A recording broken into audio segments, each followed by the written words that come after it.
श्री कृष्ण लीला चिंतन में काकासुर का पराभव,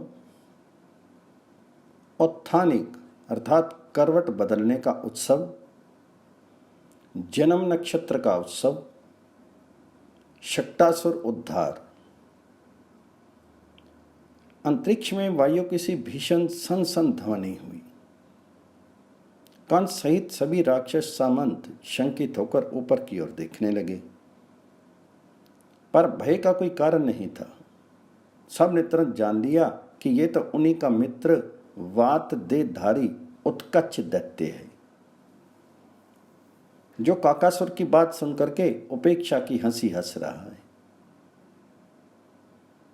आज की घटना है, कंस प्रेरित काकासुर गोकुल अधिपति नंद के नवजात शिशु का प्राण हरण करने गोकुल गया था। इस जघन्य अभिसंधि को लिए हुए वह काग रूप में उड़ता हुआ नंद प्रांगण में जा पहुंचा। शिशु को उसने देखा और शिशु ने इस काले कौवे को देखा। दूसरे ही क्षण मानो वह पक्षी लो पिंड हो गया और शिशु की बंधी हुई बाईं मुट्ठी में चमकती हुई नख राशि हो अयस्कांतमणि शलाका अर्थात चुंबक की नली इस प्रकार अविलंब उसके तीक्ष्ण चुंगल बालक की मुट्ठी में जा गिरी तथा ब्रजेंद्र नंदन ने भी देखते ही देखते एक विचित्र खेल खेल दिया। कंठ चापी बहुबार फिरायो, गही पटक्यो नृप पास पर्यो। संज्ञा शून्य काकासुर कंस के सभा मंडप में ठीक कंस के सामने जा गिरा। एक पहर तक अथक उपचार होने पर कहीं उसमें बोलने की शक्ति आई। उसने कहा, सुनो कंस, तब आए सत्यो, धरी अवतार महाबल को, एकी कर मेरी ग्रव हरियो। सूरदास प्रभु कंस निकंदन, भक्त हित अवतार धरियो। काकासुर के इन शब्दों को सुनकर ही बलमदांत उत्कच हंस रहा था। काकासुर को अत्यंत भीर और निर्बल मान करके कंस पर अपनी शक्ति का प्रदर्शन कर रहा था। ये उत्कच हिरण्याक्ष दैत्र का पुत्र है। चाक्षुष मनवंतर से भी पूर्व की बात है। एक दिन उत्कच मुनिवर लोमश के आश्रम में जा पहुंचा। तपोवन की शोभा इस असुर के लिए साये उठी। अपने प्रकांड स्थूल शीर के घर्षण से उसने आश्रम की अगणित वृक्ष पंक्तियों को चोर विचोर कर डाला। मूक वृक्षों पर ये अत्याचार कोमल हृदय मुनि कब तक देखते रहते। अंतर्यामी की प्रेरणा से बोल उठे, विदेहो भाव दुर्मते, अर्थात नीच तो इस देह से रहित हो जा। वाक्य समाप्त होते ना होते उत्कच की वह स्थूल काया सर्प कंचकों की भांति झड़कर गिर पड़ी। समस्त बल विलुप्त हो गया। अब उसने मुनिवर की महिमा जानी। फिर तो चरण प्रांत में पड़ के वह कृपा की याचना करने लगा। अनुनय विनय करते हुए पुनः दे दान की प्रार्थना करने लगा। त्रिगुणों से पार पहुंचे हुए ऋषि के प्रसन्न होने में देरी क्या थी। वे तो पहले भी प्रसन्न ही थे। शाप दान लीला के अंतराल में तो छिपी थी मनु की अद्भुत अनुकंपा, दैत्य के उद्धार की सुंदर योजना। मुनि ने कहा, जाओ, चाक्षुष मनवंतर में तुम्हें शीर वायु का शीर प्राप्त होगा तथा वह वसत मनवंतर में भगवत चरणारविंद का स्पर्श पाकर तुम त्रिगुण पाश से सदा के लिए मुक्त हो जाओगे। काल के प्रवाह में बहते हुए उत्कच को आज इस घटना की स्मृति सरथा नहीं रही, किंतु अनंत महिमा में भगवान जी की लीला शक्ति को सब कुछ स्मरण है। इन्हीं लीला शक्ति के नियंत्रण में अनादिकाल से सब कुछ नियमित रूप से यथा योग्य यथा समय होता आया है एवं अनंत काल तक होता रहेगा। इन्हीं के नियंत्रण में कंस एवं उत्कच की मित्रता हुई थी और इन्हीं के द्वारा आज अब अवतीर्ण हुए स्वयं भगवान ब्रजेंद्र नंदन से मिलाने का उपक्रम भी हो रहा है। अस्तो उत्कच को हंसते देख करके कंस के आतंक भरे मलान मुख पर आशा की एक किरण चमक उठी। समस्त सभासदों को लक्ष्य करते हुए बोला, ब्रज भीतर उपज्यो मेरो रिपु, मैं जानी ये बात, दिन ही दिन वह बढ़त जात है, मोको करे घात। धनुज सुता पोतना पठाई, छिन कहीं माज सहारी, धीची मरोरी दियो कागा सुर, मेरे डींग फटकारी। ऐसो कौन मारे हे ताको, मोही कहे सो आई, बाको मारी अपु नपो राखोय, सोर ब्रजही सो जाई। प्रज्वलित अग्नि में मानो घृता हुती पड़ गई। कंस के वचन से उत्कच का गर्व प्रदीप्त हो उठा। अन्य राक्षस सेनापतियों के मुख से हुंकार की ब्यार बह चली। अतः गर्व की लपट बिखरते हुए उत्कच अपने स्थान से उठा एवं कंस के सामने हाथ जोड़ के बोला, दो कर जोरी भयो उठी ठाडो, प्रभु आयसु मैं पाऊं, हाम ते जाई तुर तही मारो, कहो तो जीवत ले आऊं। कंस की हर्ष की सीमा नहीं रही। वह आसमान से उठ खड़ा हुआ तथा उत्कच की भूरी भूरी प्रशंसा करते हुए बृजेंद्र नंदन के प्राण हरण का बीड़ा देकर के उसे विदा किया। दैत्य भी उसी क्षण ब्रजपुर की ओर चल पड़ा, किंतु अभी बृजेंद्र नंदन के योगिंद्र मुनिंद्र दुर्लभ चरनार विंद के स्पर्श का योग आने में 7 पहर का विलंब था। अतः चलकर भी असुर पथ भ्रांत हो गया।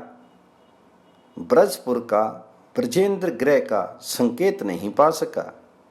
इससे पूर्व इसी ब्रजपुर की सीमा पर बारंबार उड़कर आने वाली पूतना 7 दिन भटक चुकी है। उत्कच को तो केवल 7 पैर ही भटकना है। जो हो, पथ भूला हुआ उत्कच ब्रजपुर का अनुसंधान पाने के उद्देश्य से ब्रज की परिक्रमा कर रहा है एवं ब्रजेंद्र नंदन की लीला शक्ति तद अनुरूप रंगमंच के निर्माण में लगी। शरद हेमंत की संधि का प्रभात हुआ है। मानो निशा सुंदरी ब्रजेंद्र नंदन का दर्शन करने आई थी। 4 पहर दर्शन अमृत का पान करती रही और भी करती, पर अब तो सूर्यदेव यशोदा नंदन को देखने आ रहे थे। इसी से वे लज्जावश अंतरिक्ष में जा छिपी, किंतु अदर्शन के दुख से खिन्न होकर के जाते हुए छाती पीटती जा रही थी। इससे उसके गले का मुक्ता हाथ टूट पड़ा और मुक्ता के दाने सर्वत्र बिखर गए। इस तरह मोती जैसे औंसकण सर्वत्र पड़े चमक रहे हैं। क्रमशः सूर्योदय होता है। ब्रज के वन प्रांतर की ओट से छन छन कर आती हुई किरणों के आलोक से नंद भवन उद्भासित होने लगता है। विकसित कुरंटक एवं कुर्बक पुष्पों का पराग लेकर मंद समीर प्रवाहित हो रही है। इस समय उल्लास में भरे ब्रजेंद्र तोरण द्वार पर खड़े हैं, ब्राह्मणों को निमंत्रण भेज रहे हैं। आज नंद नंदन का जन्म नक्षत्र है।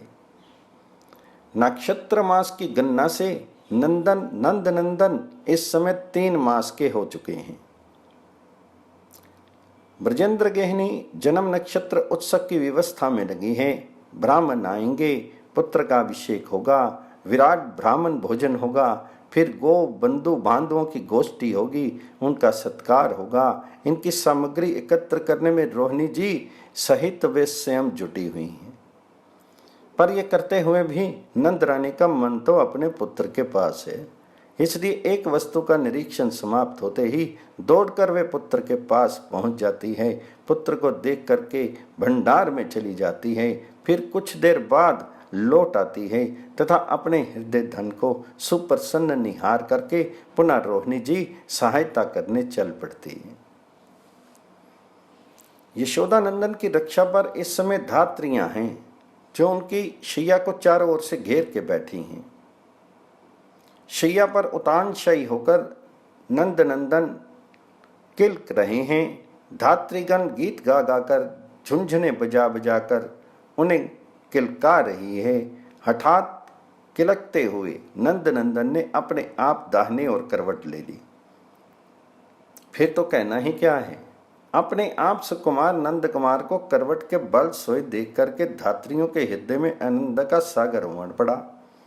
एक ही साथ धात्रियां हर्ष की तुमुल ध्वनि से प्रांगण को निनादित करके नाच उठी। कुछ ब्रजरानी के पास दौड़ी, उन्हें ये परम शुभ संवाद सुनाया। सुनते ही नंद रानी का रोम रोम भी नाच उठा। वे दौड़ी आई, पुत्र को उठाकर हृदय से लगा लिया, उसका मुख चुंबन करके सुख समुद्र में डूब गई, भाव की तरंगों में बह चली। इतने में ये शुभ समाचार सुन के नंद राय भी वहीं आ पहुंचे। उन्हें देखते ही अंतर हृदय में वर्तमान पुत्र मंगल की चिरवर्धनशील लालसा मानो ब्रजरानी के होठों पर आ गई। ब्रजरानी ने इस औत्थानिक अर्थात करवट बदलने के उत्सव पर महान आयोजन करने का मनोरथ प्रकट किया। ब्रजेंद्र भला असम्मत क्यों कर होते। बस ब्रजरानी ने तुरंत ब्रजपुर की समस्त गोपांगनाओं को निमंत्रित करने का आदेश दे डाला। जन्म नक्षत्र का उत्सव महामहोत्सव के रूप में परिणित हो गया। नंदद्वार पर शंख ध्वनि होने लगी। भैरी, वेणु, वीणा, मृदंग बज उठे। मंगल गान करती हुई ब्रजांगनाएं नंद प्रसाद में एकत्र होने लगी। धान्य, दूर्वा, हरिद्रा, चंदन आदि मांगलिक द्रव्य हाथ में लिए गोपों का दल उमड़ पड़ा। वेदज्ञ ब्राह्मण भी आ पहुंचे। ब्रजेंद्र ने उन ब्राह्मणों का चरण प्रक्षालन किया। फिर कांचन पात्रों में प्रचुर अन्न राशि, सुंदर सुंदर वस्त्र, बहुमूल्य रत्नाभूषण, मणिमालाएं एवं प्रत्येक ब्राह्मण की रुचि के अनुरूप अगणित गोदान अर्पण करते हुए उनकी पूजा की। ब्रजेंद्र की पूजा से संतुष्ट ब्राह्मण कलश स्थापन आदि करते हुए यथाविधि देव पूजन हवन में प्रवृत्त हुए।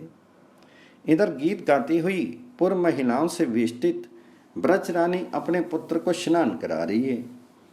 पुत्र के नीम कलेवर को पहले हल्दी तेल से उबटती है, फिर किंचित उष्ण वारी से सर्वांग स्नान कराती है। अपने कोमल आंचल से ही अंग सम्मार्जन करती है।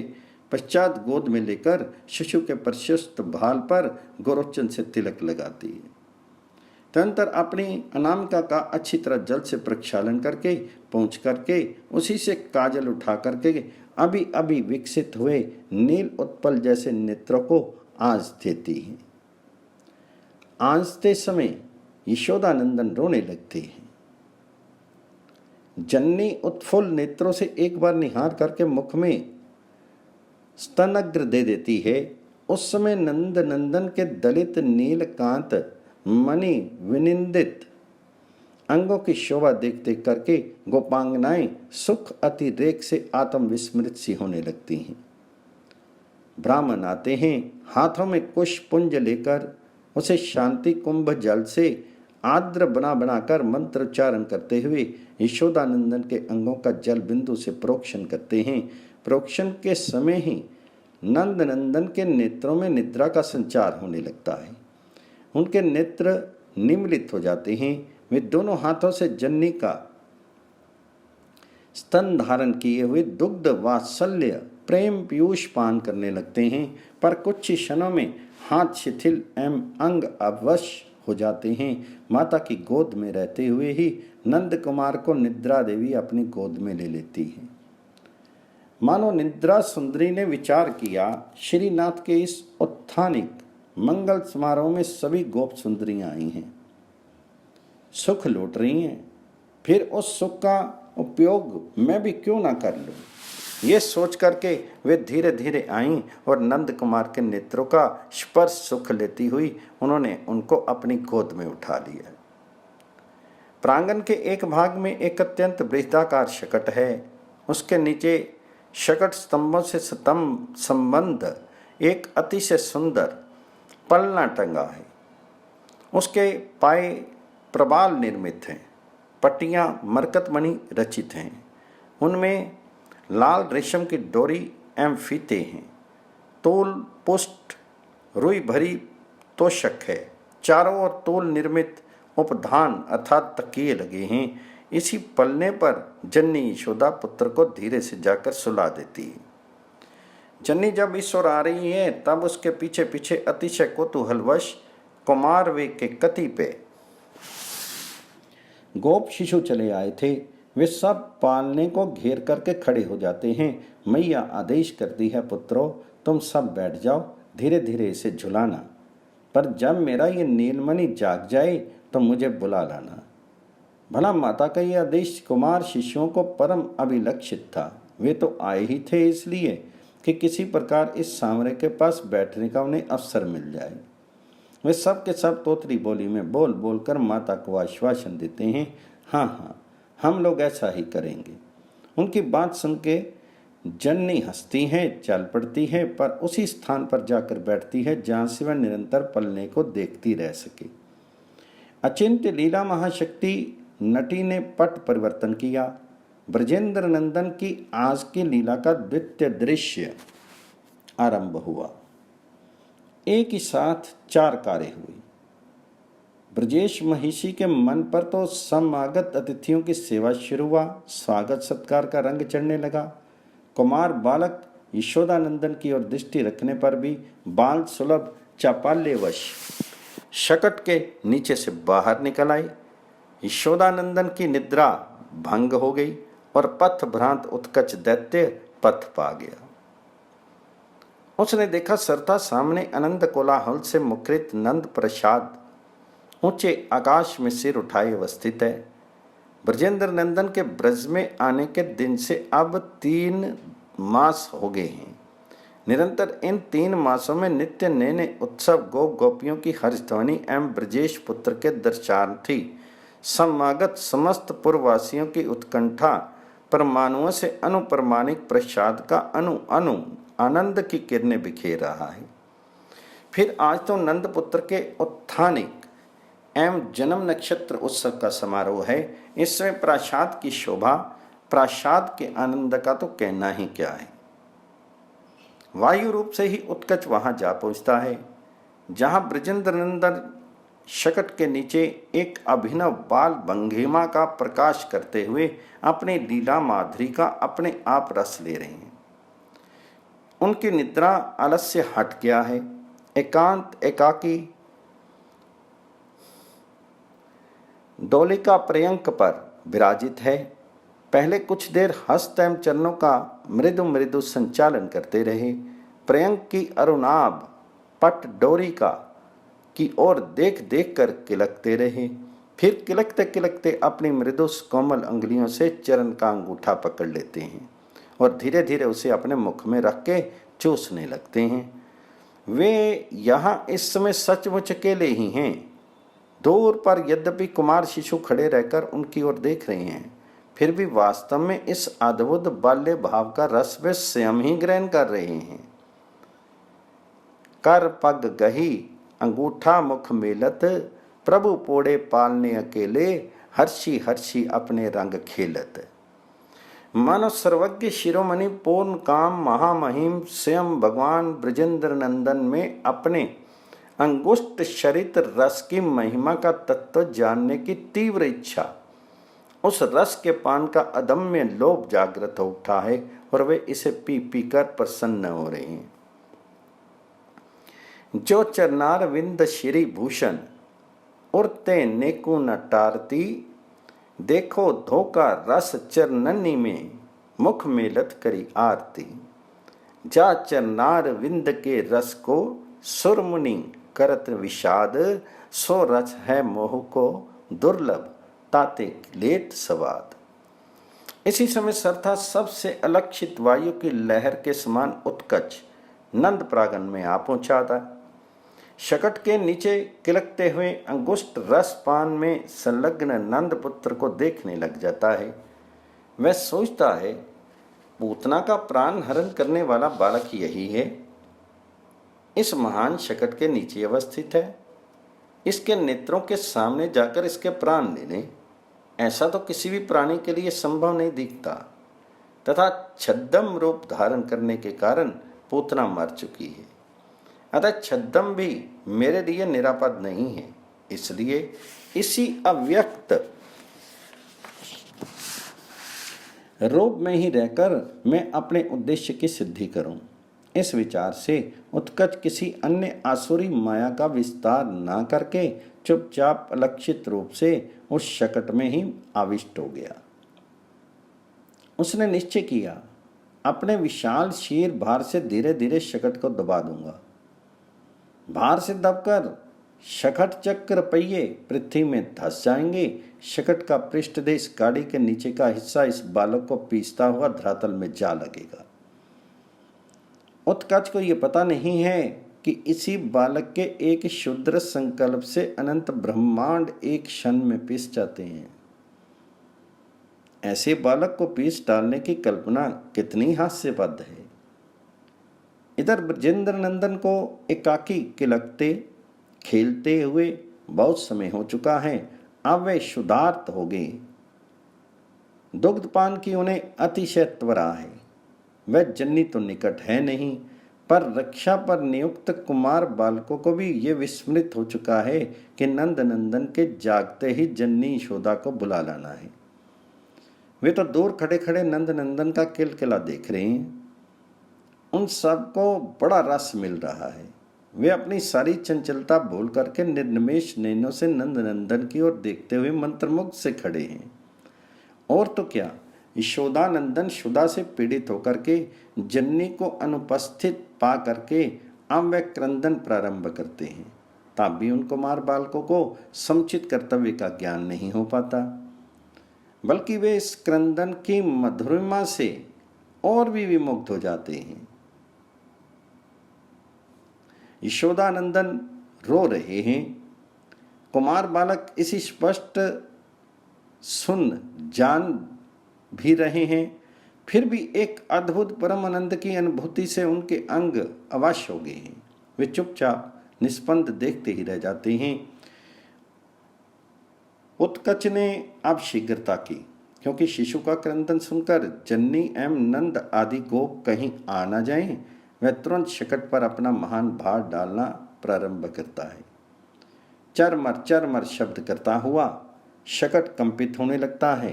किसी को इसके रहस्य का ज्ञान नहीं, पर ब्रजेंद्र नंदन सबको जानते हैं। अवश्य ये भी सत्य है कि जानकर भी वे इस समय अनजान बने हैं। वात्सल्य रस आस्वादन की उत्कट लालसा से अत्यंत अभिभूत हो रहे हैं, पर उनकी चिर संगनी अघट घटना पटीय सी योग माया नित्य सेवा की बाट जोहती रहती है। अब अवसर उपस्थित हुआ है।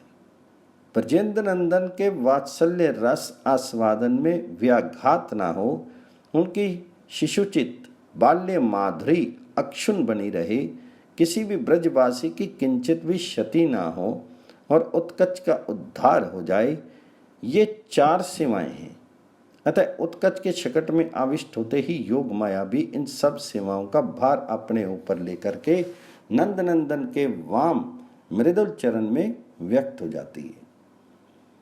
शकट के चरमर चरमर शब्द को सुनकर वे तो हंस रही है, पर वात्सल्य रस पान लोलो ब्रजेंद्र नंदन जन्नी यशोदा के दुग्ध पान के लिए रो रहे हैं। यशोदा से आतर हुए यशोदा नंदन जब क्रंदन करते हुए पैर पटकने लगते हैं, पर इस करण क्रंदन का किसी और से भी कोई उत्तर नहीं मिलता। जन्नी इसे सुन तक नहीं पाती। आगत गोप गोपांगनाओं के स्वागत में उनका मन इतना संलग्न हो गया है, नहीं, किसी अचिंत्य प्रेरणा से संलग्न कर दिया गया है कि वह पुत्र के करण क्रंदन को सुन सकती ही नहीं। इसलिए मानो स्वयं योग माया ही ब्रजेंद्र नंदन की यह परम आरती देख करके नंद नंदन की व्याकुलता सहने में असमर्थ होकर के माता को सूचना देने के उद्देश्य से और इसी बहाने उत्कच दैत्य का उद्धार करने के लिए नंद नंदन के चरण का शकट से स्पर्श करा देती है। हठात नंद नंदन चरण संचालन करते हुए उसे ऊपर की ओर उठा देते हैं और वह शकट से छू जाता है। इसके उनके वे मृदुल चरण बढ़ नहीं पाए। उनका परिमाण ज्यों का त्यों रहा।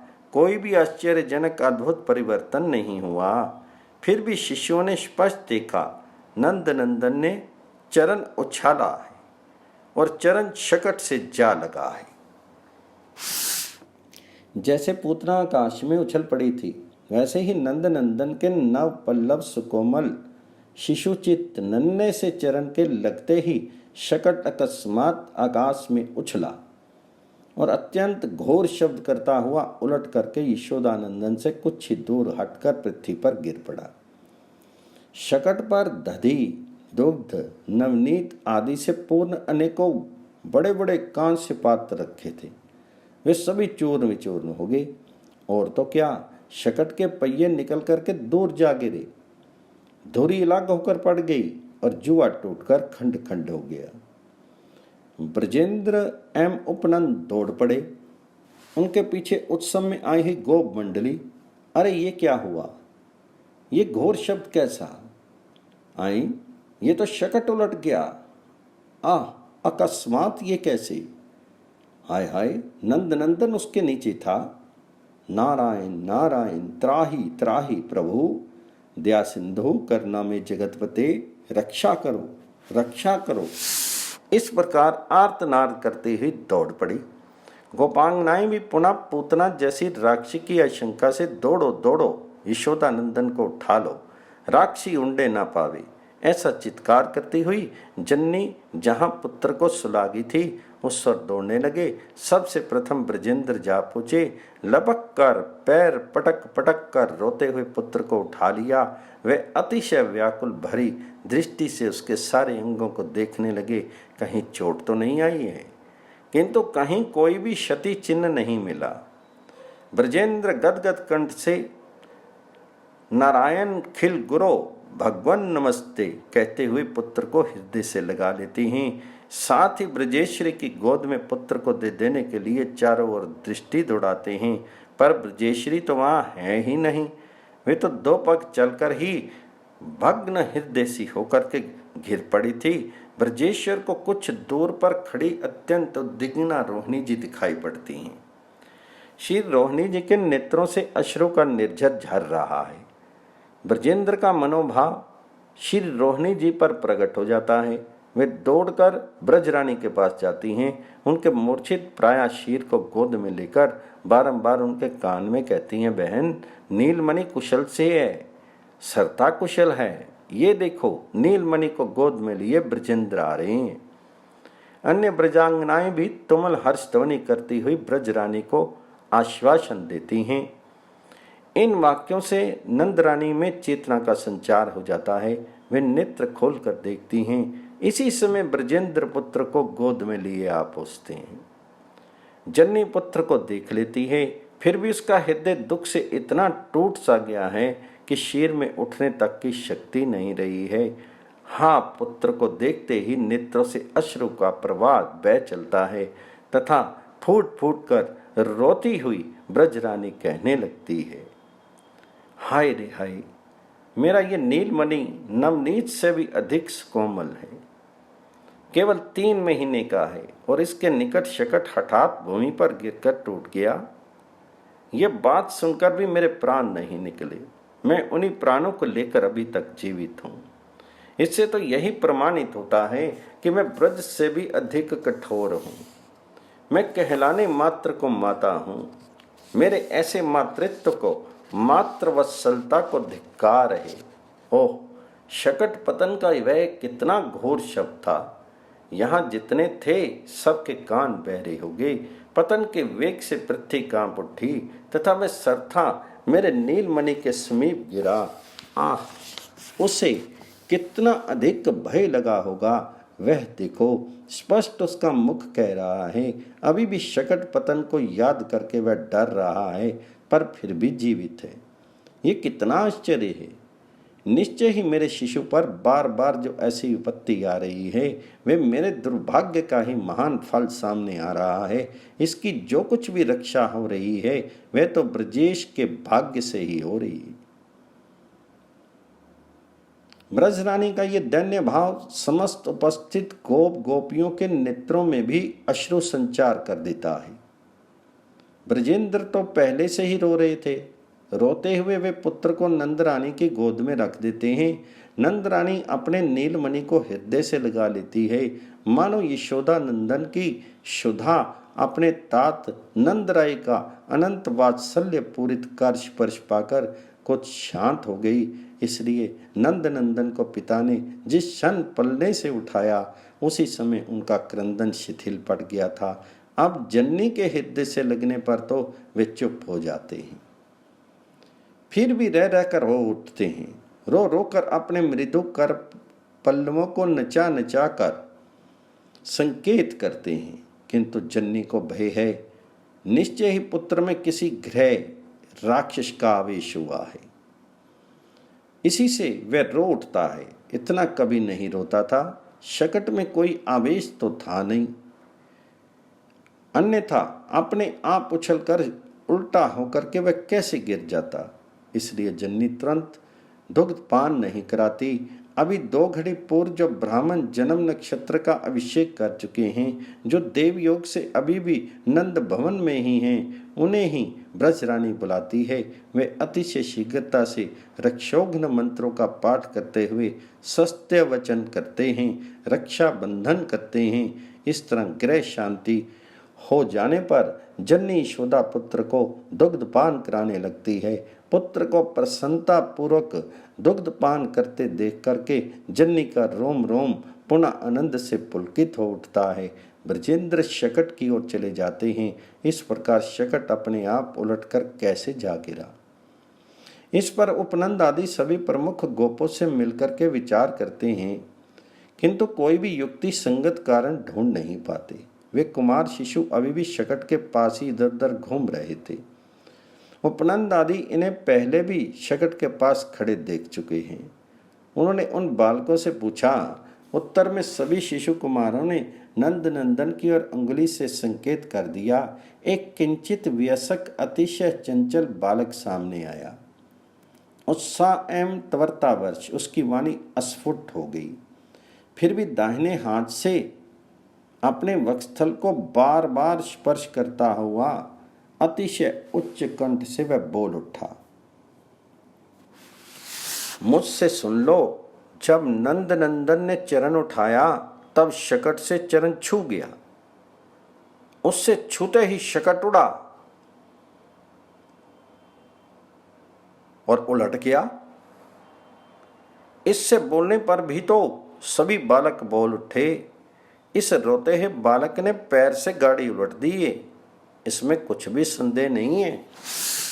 किंतु बालकों की इन बातों पर ब्रजवासी सरथा विश्वास नहीं कर सके। वे सोचते हैं ये तो सरथा संभव है, इन मृदुल शिशु चरणों की चोट से गाड़ी उलट जाए, ये भी विश्वास करने योग्य बात है। उपनंद की आज्ञा से शकट में चक्र, युगंधर, पहिए, हर्षा आदि पुनः लगा दिए गए। उसे सब तरह से ठीक करके अत्यंत बलिष्ठ गोपों ने खींचकर पुनः पूर्ववत स्थापित कर दिया। अन्य सामग्रियां भी उस पर रख दी गई। इससे निवृत्त होकर ब्रजेंद्र ने अतिशय उल्लास पूर्वक पुनः वेद मंत्रों से परिशुद्ध पवित्र औषधियों से युक्त जल से ब्राह्मणों द्वारा अपने पुत्र का अभिषेक कराया। पुनः शांति सत्यपाठ हुए, हवन हुआ। पुनः सरगुण शालिनी, अतिशय प्यसनी, सोमवस्त्र, हेममाला, पुष्पमालाओं से विभूषित अगणित गायें ब्रजेश ने ब्राह्मणों को दान में दी। ब्रजेश की सेवा से संतुष्ट हुए ब्राह्मण नंद नंदन पर आशीर्वाद की वर्षा करते हैं। आशीर्वाद सुनकर ब्रजेश का हृदय हर्ष से नाच उठता है, क्योंकि उनके मन में यह दृढ़ विश्वास है, वेदार्थ तत्वज्ञ नारायण चरणारविंद अनुगामी ब्राह्मणों के मुख से निश्रित आशीर्वाद कभी निष्फल हो ही नहीं सकते। ये परम सत्य है। विशुद्ध प्रेम परिभावित चित्त गोपों ने, गोपांगनाओं ने यद्यपि शकट के पतन का, उत्कच दैत्य के इतिवृत्त का कोई अनुसंधान नहीं पाया, फिर भी अंतरिक्ष में अवस्थित देवगण जय जयकार की ध्वनि करने लगे। बाल लीलाधारी गोलोक विहारी का एक अद्भुत कृत्य देखकर वे नाच उठे, क्योंकि शकट गिरते ही उन्होंने तो स्पष्ट देख लिया। शकट गिर पड़ा, उसकी चोट से उत्कच चूर्ण विचूर्ण हो गया। वायु देह छोड़कर सत्ता निर्मल हो गया। दिव्य देह से बालक क्रीड़ा असक्त गोलोक विहारी श्री हरि को उसने प्रणाम किया। प्रणाम करके दिव्य अति दिव्य परम दिव्य चिद आनंद में शत अश्व संयुक्त विमान पर आरूढ़ होकर ब्रजेंद्र के निज लोक गोलोक को चला गया। शक्तासुर उत्कच को ऐसी परम गति देकर भी ब्रजेंद्र नंदन तो उस समय भी बाल्य लीला माधुरी का रस लेते हुए पैर पटक पटक कर रो रहे थे। नंद नंदन को ऐसे ऐश्वर्य विहीन परम पावन लीला रस का वितरण करते देख करके देवगण विमुग्ध हो गए।